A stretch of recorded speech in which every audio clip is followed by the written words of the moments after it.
भारतीय दंड संहिता यानी आईपीसी इंडियन पिनल कोड के तहत हंगामा यानी दंगा करना और इसके अलावा बलवा करना, इन दोनों में क्या अंतर है?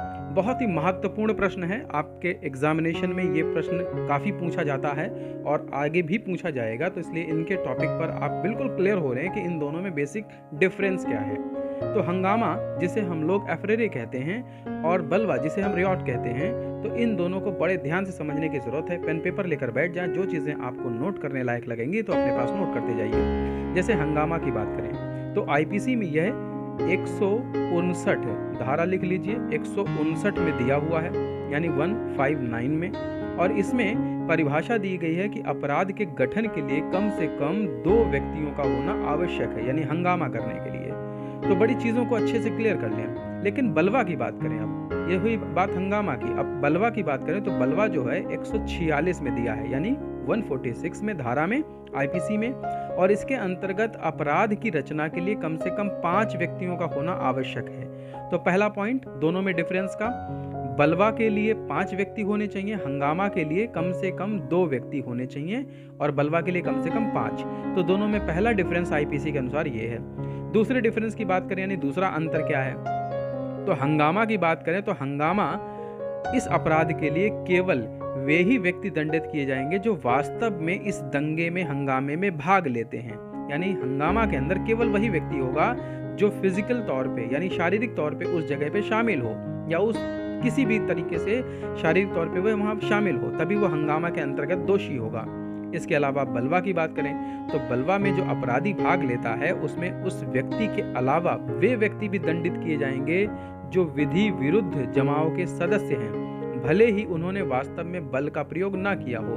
सपोज 5 लड़के किसी भी जगह पर खड़े होकर कुछ हंगामा करते हैं, लेकिन उनमें से केवल हंगामा करने वाले 2 ही बच्चे यानी बलवा करने वाले 2 ही बच्चे हैं और 5 इकट्ठा हुए थे, तो ऐसी जगह पर वो 5 ही दोषी पाए जाएंगे, क्योंकि वहां पर वास्तव के तौर पे उस जगह पर मौजूद थे और उन्होंने किसी बल का प्रयोग नहीं किया, लेकिन उसका हिस्सा जरूर बने। तो ऐसे में वो बलवा के दोषी हैं, हंगामा के नहीं।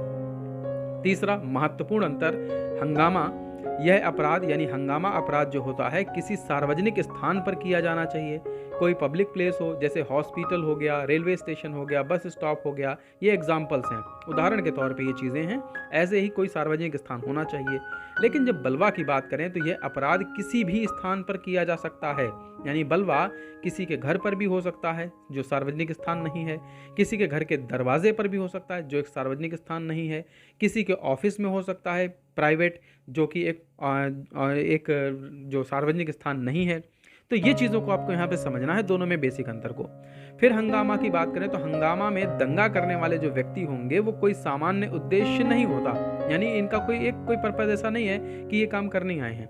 लेकिन बलवा में जो होंगे वो बिना किसी सामान्य उद्देश्य के बलवा नहीं हो सकता, यानी उनके लिए कोई भी सामान्य उद्देश्य होना आवश्यक, होना जरूरी माना जाता है। तो ये एक बहुत महत्वपूर्ण अंतर है।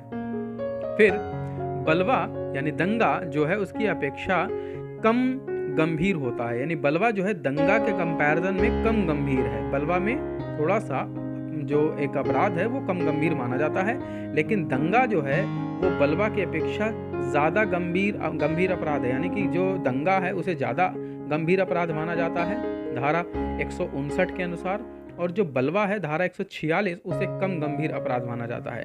तो ये था अंतर हंगामा और बलवा में, जो आईपीसी इंडियन पिनल कोड के तहत अंतर स्पष्ट है। एआईबी परीक्षा की तैयारी कर रहे हैं तो चैनल को सब्सक्राइब कर लें। वीडियो पसंद आया हो तो लाइक करना बिल्कुल ना भूलें, दोस्तों के साथ शेयर जरूर करें। ऐसे ही मजेदार टॉपिक के साथ में हम फिर एक नेक्स्ट सेशन में मिलेंगे। तब तक के लिए स्टे हैप्पी, स्टे सेफ।